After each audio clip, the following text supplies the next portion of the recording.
अंधेरी रातें, साया छुपा हर राज, भटकती आत्माएं करेंगी अपना आस।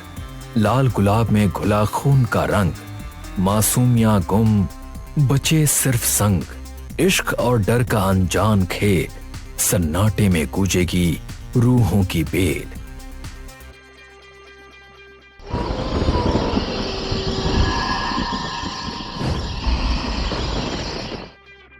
अंकित अपने पेंट हाउस के बेडरूम में जागता है। कमरा समुद्र के किनारे मुंबई में है और बाहर से नीला पानी दिखाई देता है। ये चादर हटाकर अपने फोन की तरफ हाथ बढ़ाता है। फोन में उसके दोस्त शिखर का मैसेज आता है, तुम्हारा वैलेंटाइन का क्या प्लान है? क्या हम डोनट्स लेने चलेंगे? अंकित मुस्कुराता है और किचन काउंटर पर रखी कॉफी का कप उठाता है। फिर वो बाहर निकलता है। अंकित बिना शर्ट के टेरेस की तरफ चल देता है। हाथ में कॉफी का कप लिए वो एक सिप लेता है और फोन पर मैसेज टाइप करता है, डिस्पैच टुनाइट। वो मैसेज भेजता है और एक रिक्लाइनर पर बैठ जाता है। बाहर का खूबसूरत नजारा देखता है और कॉफी का सिप लेते हुए मुस्कुराता है। तभी उसका फोन बजता है और अंकित कॉल उठाता है। दूसरी तरफ इंस्पेक्टर डालवी पुलिस स्टेशन में अपनी टीम को ब्रीफ कर रहे हैं। वो उन्हें बताते हैं कि देश भर में हाल ही में कुछ किडनैपिंग के मामले हो रहे हैं। कई यंग कॉलेज की लड़कियां अचानक गायब हो रही हैं। कोई सुराग नहीं, कोई रैंसम कॉल नहीं, बस अचानक गायब। टेबल पर बड़ी बड़ी बॉक्स फाइल्स रखी हैं जो इस केस की गंभीरता दिखाती हैं। हमें इस केस को आज से हैंडल करना होगा। इसकी फाइल्स की कॉपीज आपके टेबल्स पर पड़ी हैं। क्या आपके कोई सवाल हैं? सर, मैं देख सकती हूँ जितनी भी लड़कियां गायब हुई हैं, उनकी एज ग्रुप 18 से 20 के बीच में है। क्या ये एक प्रोबेबल पैटर्न है या सिर्फ एक इत्तेफाक? मुझे लगता है कि ये एक पैटर्न है। सॉरी टू इंटरप्ट सर, पर हमें इस चीज का रूट कॉज नहीं पता है। और तो और ये भी नहीं पता है कि ये सारे किडनैपिंग किसी एक इंसान के जरिए हो रहे हैं या सब के सब अलग अलग किडनैप हुए हैं। बिना इस बात को जाने किसी भी कंक्लूजन पर आना मुझे सही नहीं लगता। तुम सही हो सकते हो, इसीलिए मैंने इस केस के लिए तुम दोनों को हायर किया है। मुझे पूरा भरोसा है कि हम इस चीज को जल्द से जल्द एक्सपोज करेंगे। दोनों इंस्पेक्टर्स आत्मविश्वास दिखाते हैं। वो एक दूसरे की हां में हां मिलाते हैं और वहां से चले जाते हैं। अंकित अपनी सुपर कार चलाते हुए रोड पर जा रहा होता है। तभी उसे कॉल आता है। वो कॉल रिसीव करता है। Sir, donuts arrived. ट्रांसफर्स की तैयारी करो, हमारे क्लाइंट्स वेट कर रहे हैं। Okay sir. Ankit call disconnect करता है और जल्दी ही अपने ऑफिस पहुंचता है। वहां खड़े वेल्ड को चाबियां देता है और अपने ऑफिस में चला जाता है। अंकित अपने कैबिन में बैठा होता है कि तभी उसकी एचआर मैनेजर नए रिज्यूमे के साथ आती है। अंकित एक नए पर्सनल असिस्टेंट की तलाश में है और एचआर उसे फाइल सौंप देती है। सर, आपके पीए की ओपनिंग के लिए काफी सारे एप्लीकेशंस रिसीव हुए हैं, पर इनमें से ये लड़की सबसे अच्छी फिट है। अंकित रिज्यूमे पर नजर डालता है और अचानक उसके दिमाग में अतीत की एक याद चमकती है। ये वही लड़की थी जिसे अंकित ने कुछ दिन पहले क्लब में देखा था। उसकी खूबसूरती ने उसे मंत्रमुग्ध कर दिया था और वो याद करता है कि वो उस रात कैसे अचानक गायब हो गई थी। अंकित रिज्यूमे में लगी लड़की की तस्वीर को घूरता है। उसकी खूबसूरती ने उसे पूरी तरह खींच लिया है। वो सोच में डूबा रहता है कि तभी एचआर मैनेजर उसे टोकती है। सर, अच्छी लड़की लग रही है। ओके, इंटरव्यू स्केड्यूल कर दो। She is here actually. If you want, मैं उसे अभी भेज देती हूँ। श्योर, भेज दो। एचआर मैनेजर हां में हां मिलाती है और वहां से चली जाती है। अंकित जल्दी से अपने ड्रॉर से एक परफ्यूम की बोतल निकालता है और खुद पर स्प्रे करता है। वो अपना फोन पकड़ता है, बाल ठीक करता है और उस पल खुद को जितना हो सके परफेक्ट दिखाने की कोशिश करता है। जैसे ही वो संतुष्टि से बैठता है, लड़की आ जाती है। वो उसके दरवाजे पर दस्तक देती है और अंकित अपनी उत्सुकता को छिपाने की कोशिश करता है। लड़की उसके कैबिन में कदम रखती है। वो लाल कॉर्पोरेट आउटफिट में है। शर्ट, ब्लेजर और स्कर्ट पहने हुए, हाथ में काले रंग की फोल्डर लिए। अंकित उसे देखता है और उसके सामने की कुर्सी में बैठने का इशारा करता है। वो लड़की आगे बढ़ती है और अपनी सीट पर बैठ जाती है। Good afternoon sir. Good afternoon. क्या नाम है तुम्हारा? आयशा। तो आयशा, अपने बारे में बताओ। आयशा बोलना शुरू करती है। वो आत्मविश्वासी, शांत और प्रोफेशनल है, जबकि अंकित पूरी तरह उसकी आंखों में खो जाता है। जैसे ही वो बोलती रहती है, अंकित उठता है और टेबल के किनारे से टिका हुआ खड़ा होता है। उसे ध्यान से देखता है। उसकी नजरों में एक अजीब तरह की गहराई होती है। What happened, sir? Don't you think हम पहले भी मिल चुके हैं? I don't get it. Come on Ayesha, मैंने तुम्हें फन टाइम क्लब में लास्ट वीक देखा है। आई एम श्योर तुमने भी मुझे देखा, पर तुम वहां से अचानक गायब हो गई, क्यों? Well, कुछ बातें ऐसी होती हैं जो ऑफिस में नहीं करनी चाहिए। Oh really? Then? You never know. शायद इस सवाल का जवाब पाने के लिए आपको थोड़ा इंतजार करना पड़े। Is it? But make sure तुम मुझे ज्यादा वेट ना कराओ। So, am I hired? मैं तो उसके लिए भी वेट नहीं कर सकता। आयशा उठती है और अंकित के पास बढ़ती है, तब तक जब तक उनके चेहरों के बीच बस 1 इंच का फासला बचता है। वो धीरे धीरे अपना हाथ उठाती है और अपनी उंगली को हल्के से उसके होठों पर रख देती है। Hold your horses, sweetie. इसके लिए अभी टाइम है। आयशा अपनी फाइल उठाती है और जाने लगती है, लेकिन अंकित उसे रोकते हुए उसका नाम पुकारता है। By the way, Ayesha, turn back. By the way, what are your plans this Valentine's?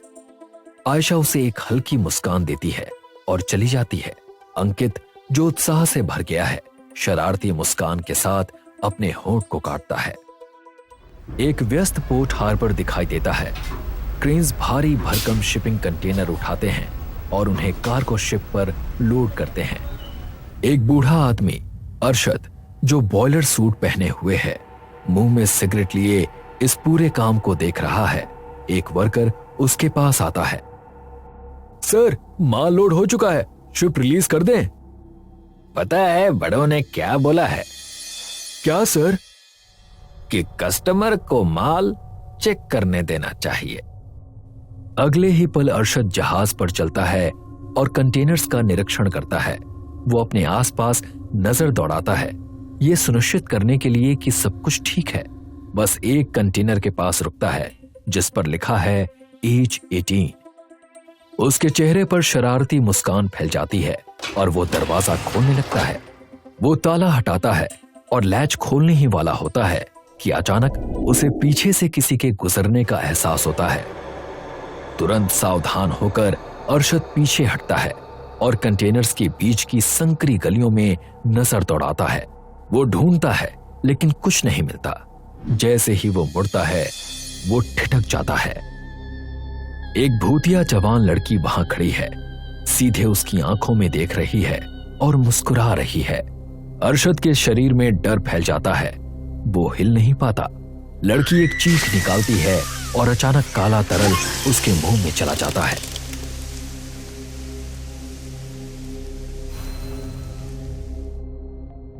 अगली सुबह अंकित कई मॉनिटर्स के सामने खड़ा होता है। सभी मॉनिटर्स पर एक ही न्यूज रिपोर्ट चल रही होती है और उसकी आवाजें मिलकर एक अजीब सी गूंज बना रही होती हैं।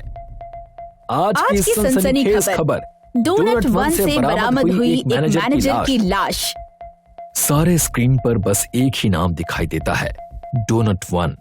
अंकित वहीं खड़ा रह जाता है और न्यूज को देखता रहता है। फिर वो अपना फोन उठाता है और किसी को कॉल करने लगता है। एक भी कंटेनर खुलना नहीं चाहिए, बाकी बातें मैं हैंडल कर लूंगा। उसी दिन अंकित प्रेस कॉन्फ्रेंस में पहुंचता है, जहां पुलिस इंस्पेक्टर्स पहले से ही बैठे हैं। इंस्पेक्टर डाल्बी उसका स्वागत करते हैं, साथ ही बाकी ऑफिसर्स भी। अंकित उन्हें सिर हिलाकर नमस्ते करता है और अपनी सीट पर बैठ जाता है।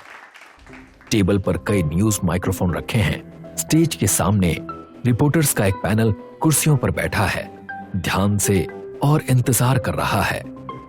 सर, कल के हादसे में आपके एक मैनेजर की मौत हुई है, इस बारे में आपका क्या कहना है?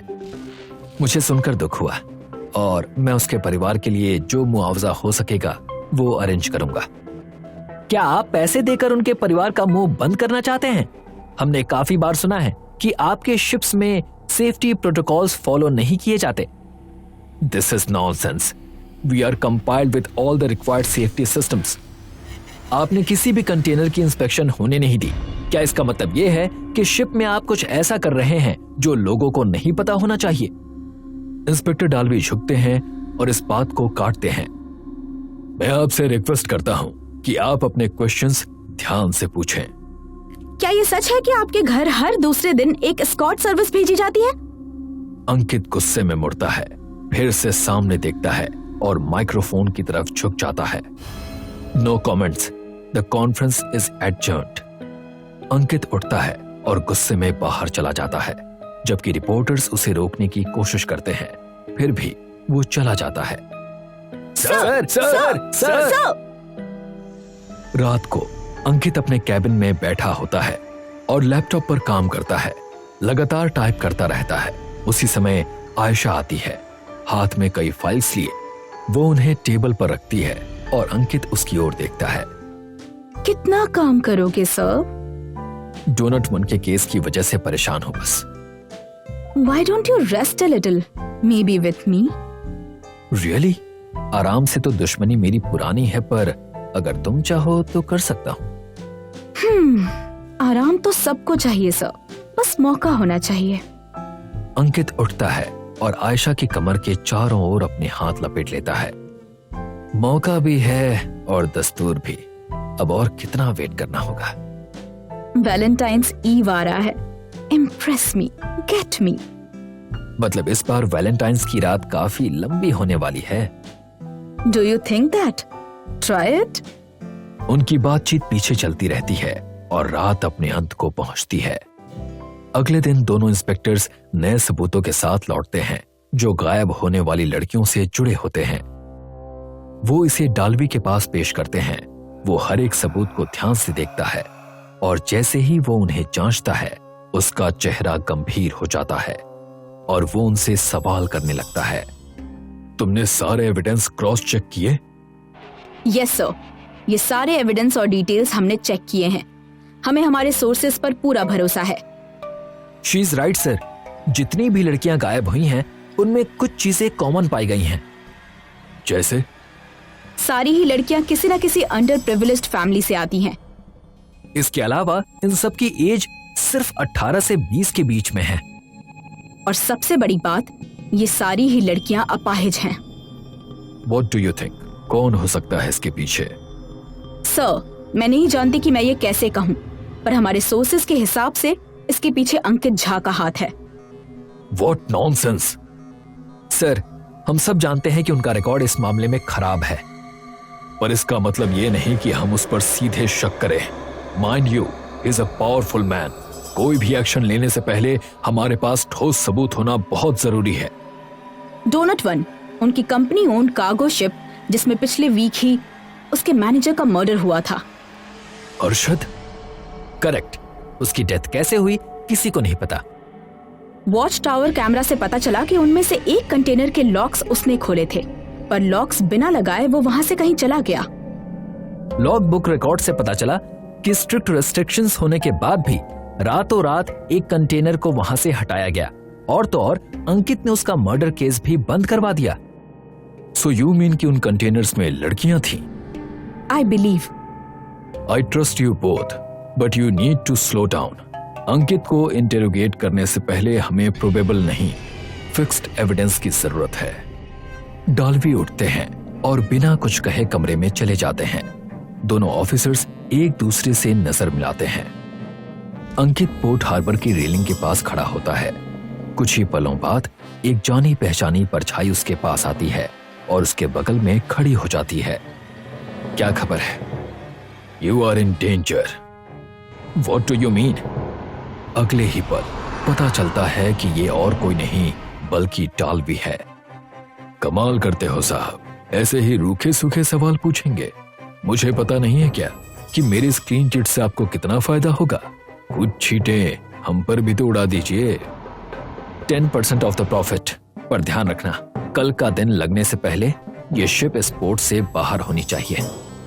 डाल्वी आत्मविश्वास से मुस्कुराते हैं और चले जाते हैं, जबकि अंकित वहीं खड़ा रहता है।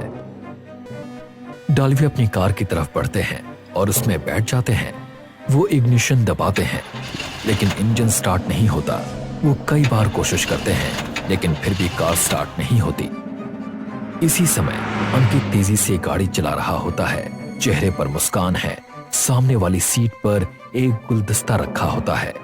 उसकी गाड़ी रुकती है और फुटपाथ पर खड़ी एक लड़की के पास पहुंचती है। वो कोई और नहीं बल्कि आयशा है। वो गाड़ी में बैठती है। Nice car. अभी तो काफी कुछ अच्छा देखना बाकी है। अंकित उसे देखकर मुस्कुराता है और गाड़ी चलाता है। रास्ते में अंकित उससे पूछता है, सो योर प्लेस और माइन? I guess none. मतलब? घर तो कोई भी लेके जा सकता है, तुम कुछ स्पेशल नहीं कर सकते? आई गेस घर से ज्यादा सेफ स्पॉट और कोई नहीं है। प्लेइंग सेफ, हाँ? Not my type. मुझे तो रिस्क टेकर्स पसंद है। Is it?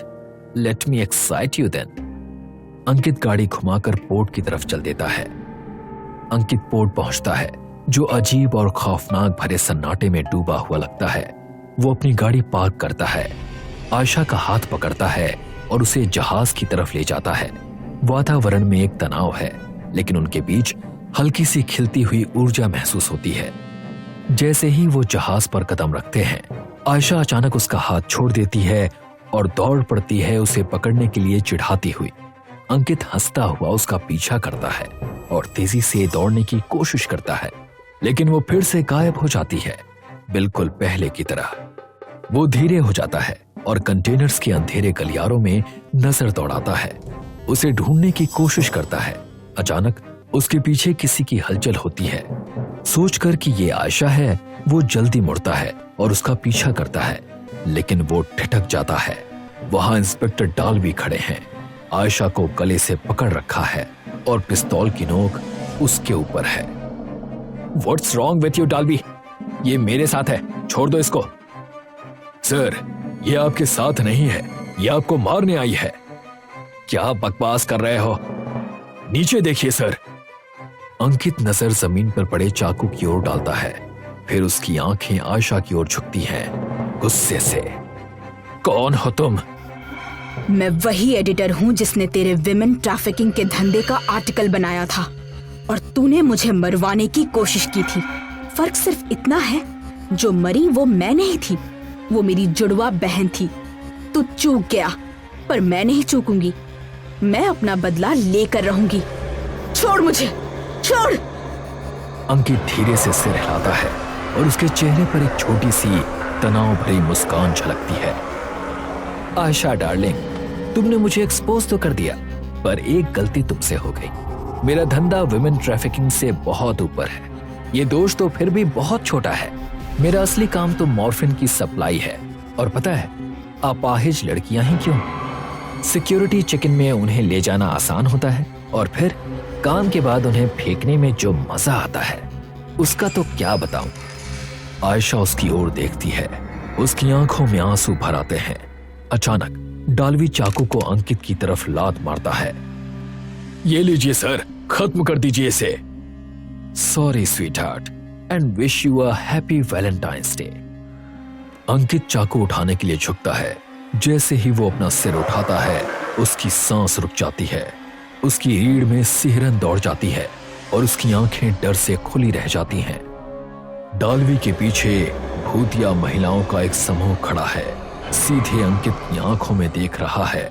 उसके हाथ बेकाबू होकर कांपने लगते हैं और वो इस भयानक नजारे को देखकर स्तब्ध हो जाता है। क्या हुआ सर, मारिए इसे। डाल्वी देखता है कि अंकित पीछे देख रहा है। जैसे ही डाल्वी मुड़ता है, एक लंबा क्रेन हुक नीचे आता है और डरावनी सटीकता के साथ उसे छेद देता है और उसे हवा में ऊंचा उठा लेता है। अंकित डर के मारे वहीं जम जाता है। उसका शरीर स्थिर है और भय उसके अंदर दौड़ रहा है। आयशा भी मुश्किल से विश्वास कर पाती है कि वो क्या देख रही है। भूतिया महिलाएं अंकित की तरफ बढ़ना शुरू करती हैं और उसे घेर लेती हैं। उनकी मौजूदगी भारी होती है, जैसे किसी न्याय के पल की गंभीरता, जैसे पूर्ण फैसला लेने का दिन। छोड़ दो मुझे, छोड़ दो। अगले दिन एक भयानक दृश्य सामने आता है। अंकित और डाल्वी दोनों उसी इंडस्ट्रियल क्रेन हुक से लटके हुए हैं जिसने उनके शरीर को छेद दिया था, और उनके कपड़े खून से सने हुए हैं। उनके चारों ओर कई लड़कियों के शव पड़े हैं जिन्हें कंटेनर से बचाया गया था। डाल्वी के ऑफिसर्स पास में खड़े हैं और स्तब्ध हैं, और इस भयानक नजारे को देखकर हक्के पक्के रह गए हैं। मशहूर इंडस्ट्रियलिस्ट अंकित झा की उनकी ही शिप पर हुई रहस्यमयी मौत। उनके साथ इंस्पेक्टर दलवी का शव भी पाया गया। सूत्रों की माने तो कहा जा रहा है कि पिछले कुछ दिनों में जो लड़कियों के अपहरण हुए उसमें इन दोनों का ही हाथ था। बताया जा रहा है कि ये अपाहिज लड़कियों का इस्तेमाल ड्रग्स की तस्करी के लिए किया करते थे। राहत की बात यह है कि शिप से कई लड़कियों को जिंदा बरामद कर लिया गया है। पुलिस प्रशासन इस घटने की कड़ी जांच कर रहा है। इस सनसनीखेज मामले की हर अपडेट जानने के लिए देखते रहिए न्यूज़ 420।